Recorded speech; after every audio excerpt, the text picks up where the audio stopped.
IPhone 13 2025 এসে আসলে কেমন ডিভাইস। দেখেন অ্যান্ড্রয়েড ওয়ার্ল্ডে এই বাজেটে আপনি যেটা দিয়ে আইফোন 13 কিনবেন, এইটা দিয়ে অ্যান্ড্রয়েড ওয়ার্ল্ডে কিন্তু অনেক ভালো ভালো ফোন পাওয়া যাবেন। তবে আপনি তো অ্যাপল লাভার, আইফোন ইউজার, আপনি এইটাই খুঁজতেছেন বা এই বাজেট সেগমেন্টে আইফোনই খুঁজতেছেন, তাদের জন্য আমি বলবো iPhone 13 is a good choice. Reason number 1টা হইলো ম্যাক্সিমাম মানুষ আসলে কিন্তু আইফোনটা পারচেজ করে ডিজাইনের জন্য বা লোগোর জন্য। তো আপনি যখন আইফোন 13 এর হাতে নিবেন, অ্যাপার্ট ফ্রম কালার কেউ গ্যাসই করতে পারবে না এটা কি আইফোন 13, আইফোন 14 নাকি আইফোন 15। সো এই দিক থেকে আপনি কিন্তু জিতবেন আইফোন 13টা নিলে। আইফোন 13 এর আরেকটা ভালো ব্যাপার কি জানেন, আইফোন 13 এক্স্যাক্টলি 99.99% সিমিলার আইফোন 14 এর। তো যারা ট্রেন্ডি লুক পছন্দ করেন তাদের জন্য iPhone 13 is the good choice. Android ওয়ার্ল্ডের সাথে কম্পেয়ার করতে গেলে ইয়াস আপনার এটা খারাপ মনে হইতে পারে, কিন্তু আপনি যেহেতু আইফোন 13 পারচেজ করতেছেন, দ্যাট মিন্স আপনি লো এন্ড কোনো ফোন থেকে আসতেছেন। আর এইটার ডিসপ্লে কোনোভাবেই খারাপ না, ফ্যান্সি ডিসপ্লে অবশ্যই না, তবে এটা কিন্তু খারাপ না। সব দিক দিয়ে আপনারা খুব ভালো লেভেলের সাপোর্ট দিবে।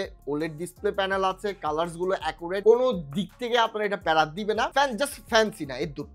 এইবার আলাপ করি আইফোনের ক্যামেরা নিয়ে। দেখেন আইফোন 16 প্রো ম্যাক্সে বা আইফোন 16 বা লেটেস্ট যা আছে, এখানে আপনারা যে cinematic mode, photographic style, stabilisation with censorship technology যা দেখেন, ওইটার যাত্রা কিন্তু শুরু হয়েছে এইটা থেকে। স্পেক্স নিয়ে হাবিজাবি আলাপ করে সময় ওয়েস্ট করবো না, আমি যে সিম্পল একটা ব্যাপার বইলা দেই। অ্যান্ড্রয়েড ওয়ার্ল্ডের মতো ফ্যান্সি কিছু না, বাট এইটার ক্যামেরা, এইটার ভিডিও জাস্ট টপ নচ, প্যারা খাবেন না এইটা, দ্যাটস ফর শিওর। এইবার আসি পারফরমেন্স নিয়ে। দেখেন এখানে অ্যাপল বাইনিং A15 পেয়ে যাবেন। একটা ব্যাপার জানায় রাখি, আইফোন 13 এ আপনি যে প্রসেসরটা পাবেন, সেম প্রসেসর আপনি আইফোন 14 এবং 14 প্লাস এ পেয়ে যাবেন।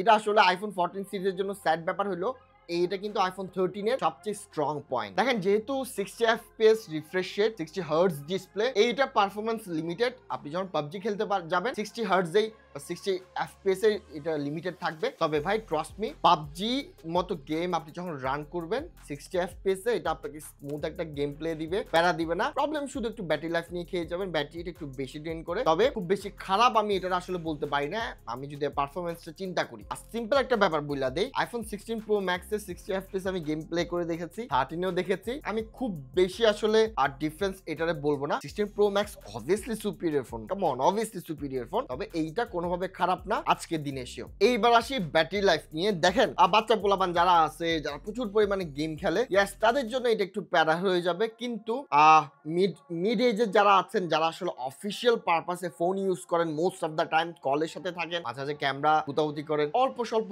গেমিং করেন, তাদের জন্য ইটস এ গুড ডিভাইস। আপনি 6টা 7টা পর্যন্ত সার্ভাইভ করে যাবেন কোনো ধরনের প্রবলেম ছাড়া। তবে ইয়াস বাচ্চা পোলাপান যারা প্রচুর পরিমাণে গেম খেলে বা এদের জন্য এটা একটু প্যারা হয়ে যাবে। তবে অফিসিয়াল গাই, কর্পোরেট গাই, তাদের জন্য টোটালি পারফেক্ট। যেহেতু আমরা 6টা 7টার মাঝে আসলে বাসায় ফেরত আসি, তো চার্জিং এ আমরা ইজিলি ঢুকাই দিতে পারি। জাস্ট বলবো ব্যাটারি লাইফটা খুব বেশি ভালো না, আবার খুব বেশি খারাপও না, আপনার চলে যাবে। এবং এইটার পাশাপাশি যদি আপনারা একটা ছোটখাটো সস্তা 10-12 হাজার টাকার একটা অ্যান্ড্রয়েড ক্যারি করেন, এইটা আপনাকে সোনায় সোহাগা দিবে even as a heavy user. আর অ্যাপলের সবচেয়ে স্ট্রং পয়েন্ট হলো এদের ইউআই। সেম জিনিস আইফোন 13 ও ক্যারি করে। আইফোন 16 এর যে অপটিমাইজেশন বা যে সফটওয়্যার আপনি এখন পাবেন, সেম জিনিস কিন্তু আপনি আইফোন 13 এও পেয়ে যাচ্ছেন। সো যারা অ্যাপল ইকোসিস্টেমের সাথে থাকতে চাচ্ছেন, অ্যাপল সফটওয়্যার খুব পছন্দ, ইউআইটা খুব পছন্দ, তাদের বলবো চোখ নাক সবকিছু বন্ধ করে go for it. So video এখানে শেষ করলাম। আর এই টাইপের ছোট রিভিউ আপনারা যদি পছন্দ করে থাকেন কমেন্ট করে জানাবেন। আমি চেষ্টা করবো এরকম শর্ট একটা ভিডিও বানাই আপনাদের সামনে সবসময় হাজির হইতে। থ্যাংক ইউ, আসসালামু আলাইকুম।